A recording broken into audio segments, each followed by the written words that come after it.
Bem-vindos ao canal. Hoje eu vou falar para vocês sobre a obra Nigslin, de Jens Peter Jacobsen. É um autor dinamarquês. Essa obra é de 1880, tá? Traduzida aqui no Brasil nessa edição da Kozak Neif no ano de 2000. Achei até que fosse mais recente, mas é mais velha. É um romance de formação, mostra a trajetória do personagem desde a infância.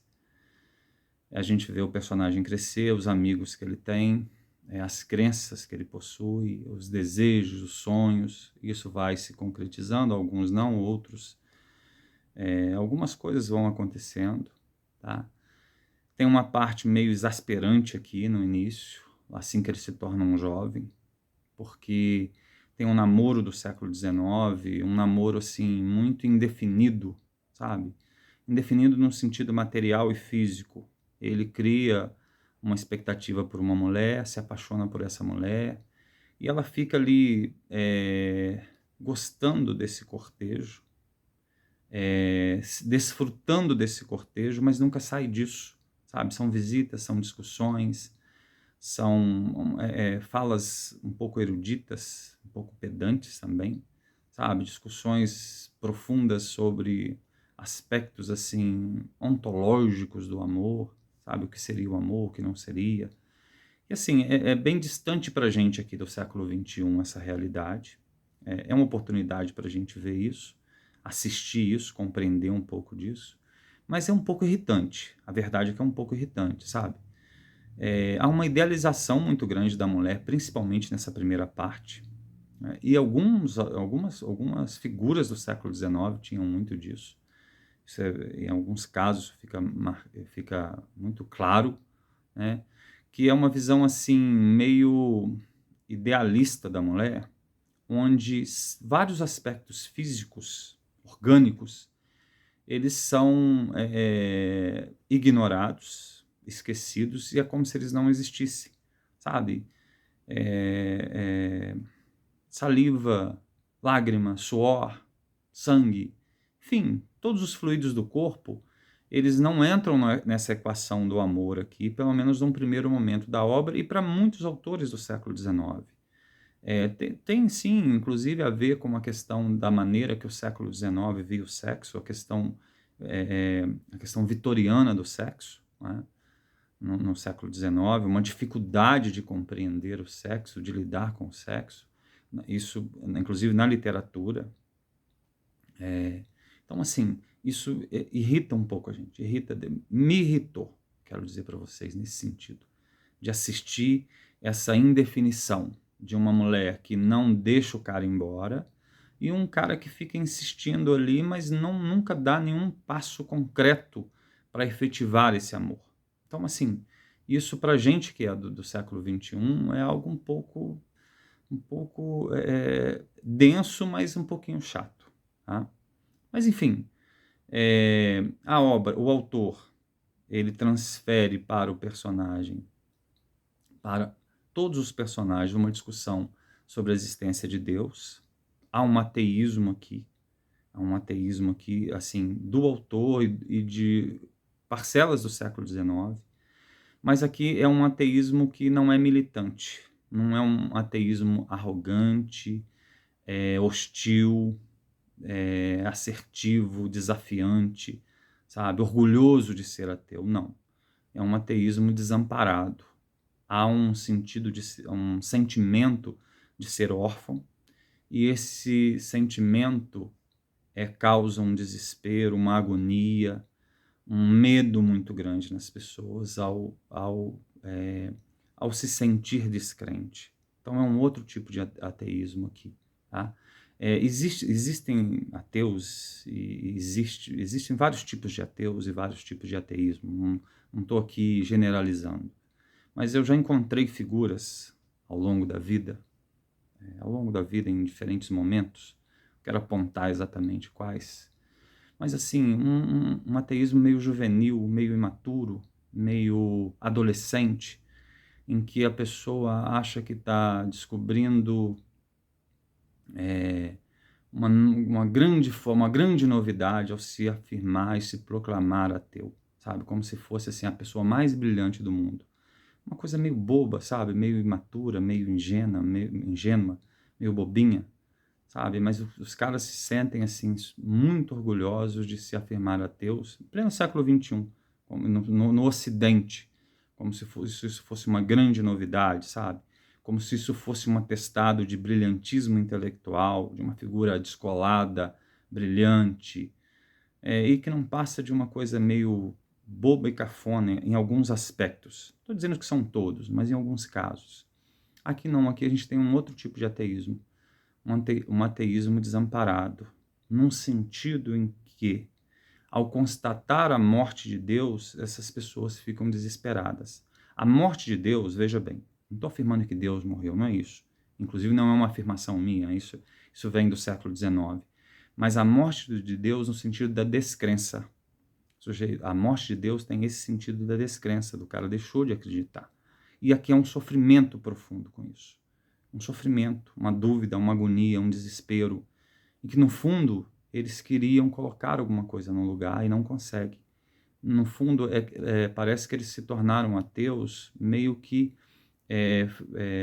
por descuido, não foi uma busca por isso. Tá? O século XIX, muito afetado por isso, essa discussão afeta muito várias figuras do século XIX, né?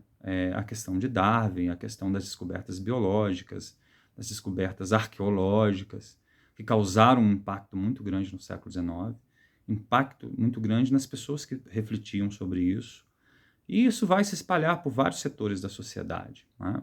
Inclusive a descrença do século XXI, ela é fermentada e semeada no século XIX, né?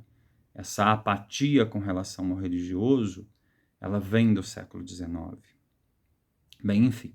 Então, eles estão discutindo isso, né? Aqui há uma confrontação com essa descrença em momentos muito trágicos da vida. Na parte final do livro, do meio em diante, ele começa a ficar mais interessante, tá?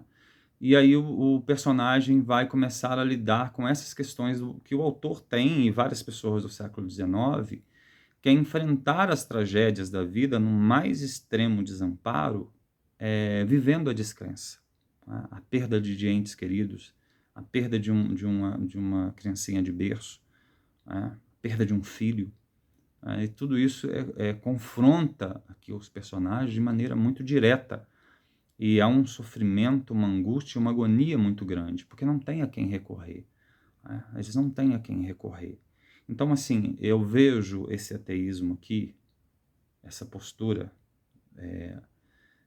de descrença aqui, muito mais madura, muito mais madura, muito mais profunda e, em função disso, sofredora também, né? Ela não é uma descrença irresponsável, indiferente. É uma descrença que acaba afetando profundamente a vida dessas pessoas. E o autor consegue transmitir isso de maneira muito, muito bem feita, principalmente na parte final do livro. Então, assim, gostei principalmente dessa parte final. E trouxe o livro porque eu tinha curiosidade de ler, eu não tinha lido esse livro ainda, né? Eu pretendo, eu sempre falo isso aqui, eu pretendo trazer outras leituras para vocês, além do romance aqui, mas aos poucos talvez eu comece a trazer. Tenho ficado muito ocupado com essas leituras. Eu acho que eu fui até um pouco meio confuso ao falar assim, meio do nada, sobre George Orwell no último vídeo, mas George Orwell, para mim, é uma referência moral, intelectual muito grande, teve um impacto muito grande na minha vida. Então, assim, muito do que eu sou, do que eu penso, do que eu acredito hoje, tem um impacto muito grande de George Orwell. E quando eu disse George Orwell, é porque eu pronunciei assim a vida inteira. Até que hoje eu vejo que não é a pronúncia mais comum, mais aceita. Mas eu conheço desde a minha adolescência esse tipo de pronúncia. E não que eu não possa mudar, mas ela é mais adequada para mim, tá? Então, assim, a gente vive um espelhamento nesse século XXI, do século XX, de várias confusões que aconteceram no século XX, e que estão ligadas ao século XIX. Porque, agora voltando um pouco ao romance, essa discussão dessa elite pensante da Europa, na virada do século XIX para o século XX, é uma discussão meio indiferente ao abismo que se formava debaixo deles. Está se formando um abismo debaixo dessa geração pensante do final do século XIX, início do século XX, e eles estão dançando na beira desse abismo. Eles estão dançando na beira dessa catástrofe que está se formando debaixo deles. Aí eles não conseguem perceber isso. Eles estão dançando, eles estão meio bêbados, meio sonâmbulos, como os bizantinos discutindo o sexo dos anjos enquanto os bárbaros estão no portão, sabe? Essas questões têm importância? Tem, mas havia outras coisas mais perigosas e necessárias que fossem enfrentadas e eles não enfrentaram, né? E a tragédia, a tempestade vinha se aproximando e eles não percebiam. E essa tempestade se formou, que foi a Primeira Guerra Mundial, logo na virada do século XIX, que abriu um mundo, que abriu uma porta para vários horrores que ainda estão aí assombrando a gente. Os horrores que se materializaram principalmente na Alemanha, né, na década de 30, o maior horror de todos, mas os horrores da Rússia também se materializou um terrível horror na Rússia, uma coisa pavorosa para os seres humanos na Rússia.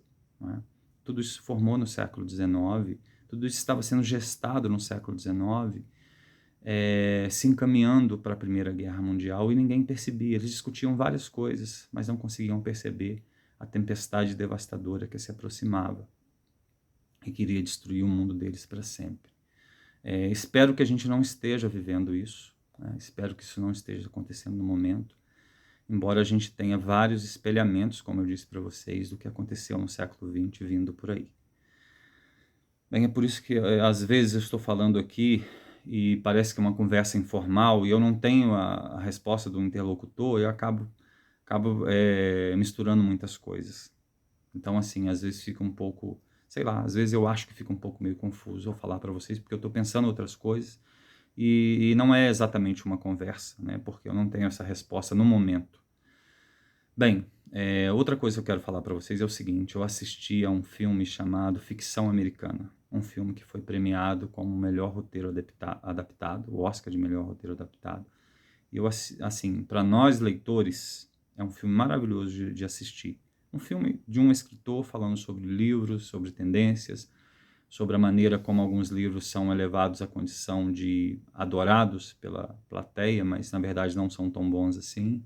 E alguns livros que são bons, mas não vendem, ninguém quer ler. Então acho que é um filme que vale a pena vocês verem. Já está disponível aí no stream, já tem stream que ele está disponível de forma gratuita, não porque vocês têm que pagar o stream, mas já está disponível para assistir em casa, caso vocês tenham interesse. Eu acho que vale a pena essa leitura, tá? Acho que vale muito a pena essa leitura. Bem, é isso. Eu acho que vale a pena vocês lerem. Infelizmente, esse livro está esgotado. O preço que estão pedindo nele é muito salgado. Existe, assim, uma especulação sobre livros que quando um livro está esgotado de muito tempo, eles colocam a conta-gotas os exemplares disponíveis num preço muito alto. E aí, quando reeditam esses livros, começam a aparecer as edições que estavam esgotadas assim, a preços bem mais baixos. Tá? Então, por isso que há essa retenção. Quando eles percebem que o livro está esgotado, eles retêm, os livreiros retêm esses livros e vão soltando devagarzinho, né? Eu não sou contra as regras de mercado, não é isso. As regras de mercado elas têm que funcionar, mas essa especulação ela acaba prejudicando bastante nós leitores. Tá? Bem, enfim, é isso. Espero que vocês possam ler e assistir também esse filme que eu falei para vocês, que é Ficção Americana, que ganhou o Oscar de melhor roteiro adaptado. Acredito que eles vão traduzir esse livro aqui no Brasil, tá? É um roteiro adaptado de uma obra, obra de ficção, um livro, um romance. E eu acredito que eles vão traduzir aqui no Brasil, não demora, até pelo fato do Oscar e tudo mais. É uma crítica à cultura woke, essa cultura woke que eu acho que eu não quero fazer essa discussão aqui no momento, mas vocês podem pesquisar, tem vários vídeos aí sobre isso, artigos, enfim, é uma discussão sobre a cultura woke, no sentido de despertar, são os identitários aqui no Brasil. Então o filme, assim, a obra em si, o livro é uma crítica, e o filme reproduz essa crítica à cultura woke, que eu acho que vale a pena a crítica, vale a pena essa discussão do que a gente está vivendo, tá bom? Um abraço a todos e até o próximo vídeo.